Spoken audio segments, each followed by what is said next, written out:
mbote na bino balandi Harriet Kilimbu Shembo TV na pesi mbote na babone na nga nyonso ba mbote na bino o bakotaka komi abone o pe basi bakoti kombi abone ba mbote na bino mingi.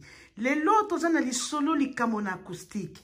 Ba acoustique eleki moderne na moderne tomoni ya fere ya Karim Mokonzi tokotia ba acoustique ya ndenge kokesana e bongo bokotia commentaire na se bota la ndenge évolution ezokende na mboka na biso. En tout cas toza na baembi tola na nanu ya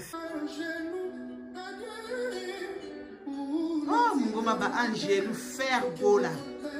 Après awa tokotia acoustique ya Karim Mokonzi tota ba acoustique. Quand toza na acoustique ya Karim Mokonzi otala ba acoustique mibale wana wapi ezoleka. En tout cas mboka na biso komi musika Karim Mokonzi, courage, courage, courage.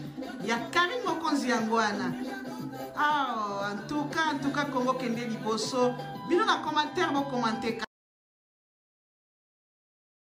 Ndeko toza siko na acoustique ya Koffi Olomide. Botala na misato wana ezande polémique. Nani aleki? Botala sans commentaire, botaka polémique sur polémique. Ferre, Karim, Koffi. Ok, botala. Bopo na bino moko na kati ya commentaire.